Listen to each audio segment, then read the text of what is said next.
Once upon a time, in a peaceful monastery nestled amidst tall mountains, a young disciple sought to master his emotions and thoughts.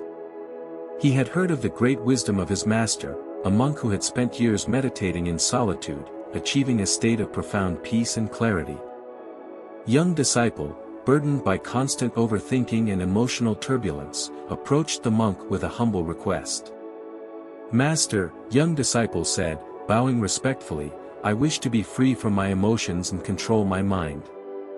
My thoughts consume me, and I find myself constantly caught in a storm of feelings.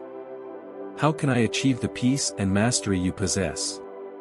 The monk, known for his calm and serene demeanor, smiled softly. He gestured for young disciple to sit beside him. "To master your emotions, young one, you must first understand their nature." Young disciple, eager to learn, listened attentively. "The mind," the monk began, "is like a wild horse. It runs freely, without direction, pulling you along with it. Your emotions are like reins, guiding the horse. When you have no control over them, they take you on a wild ride, filled with turmoil and confusion. But when you learn to hold the reins gently, you can direct the horse where you wish to go." Young disciple nodded, but his confusion remained. "But how do I hold the reins, master? How do I stop the horse from running wild?" The monk leaned forward, his gaze deep and wise. "The first step is to let go of the need for control. Your mind is naturally restless, and your emotions are a reflection of your thoughts. You cannot control the winds, but you can adjust your sail. You cannot stop your mind from thinking, but you can learn not to be attached to those thoughts." Young disciple's brow furrowed.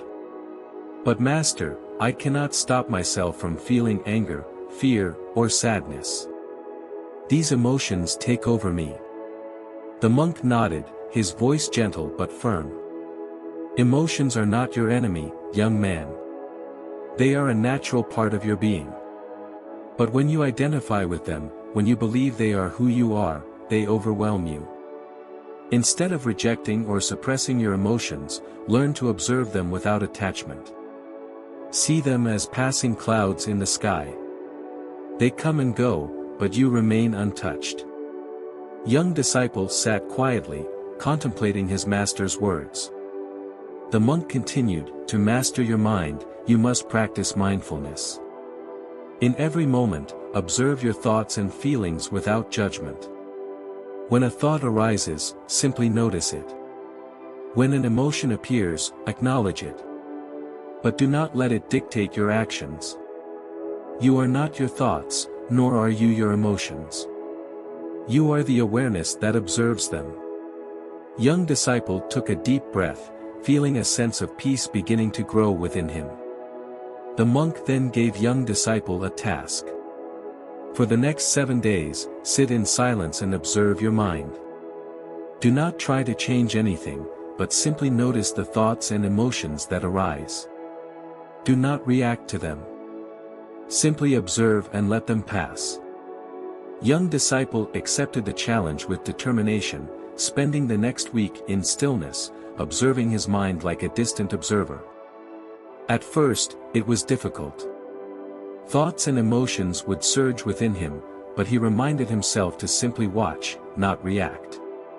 By the end of the week, young disciple felt a profound change. He no longer felt overwhelmed by his emotions. He could sit in the presence of his anger or sadness and simply observe them without being consumed by them. He had learned that true peace came not from controlling or eliminating emotions but from accepting them without attachment. When he returned to the monk, his face was peaceful, and his eyes radiated calm. The monk smiled. "You have begun to understand, young disciple. Mastery over your emotions and mind does not come from suppressing them but from understanding their impermanent nature. When you learn to detach from them, you will find the peace you seek." Young disciple bowed deeply. "Thank you, master. I now understand that true mastery is not about controlling my emotions but about observing them without attachment. This, I believe, is the path to freedom." The monk nodded. Indeed, young disciple. The mind may wander like a wild horse, but the one who can observe it with awareness is the true master. And so, young disciple continued his journey, not as one who sought to control his emotions but as one who learned to observe them, accepting their impermanence and finding peace in the stillness of his own mind. If we see in our lives, we often find ourselves caught in the same storm as the young disciple. Our thoughts race, our emotions surge, and we feel helpless, as though life is pulling us in every direction. We strive to suppress our feelings or control our circumstances, believing that peace lies in eliminating the chaos. But like the monk taught, true mastery is not about forcefully controlling life, it's about understanding and embracing its flow. Emotions, like the passing clouds, are transient.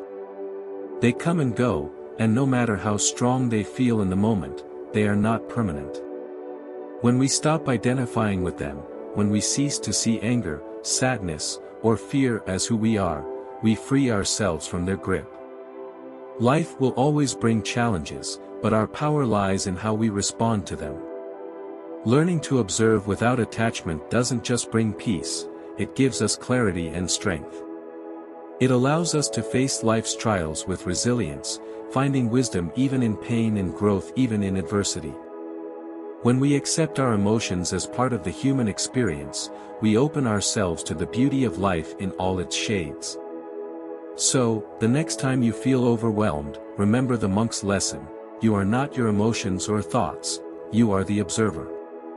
Let the wild horse of your mind run, but hold the reins gently. Trust that even amidst chaos, there is stillness within you. And in that stillness lies the key to true freedom and lasting peace.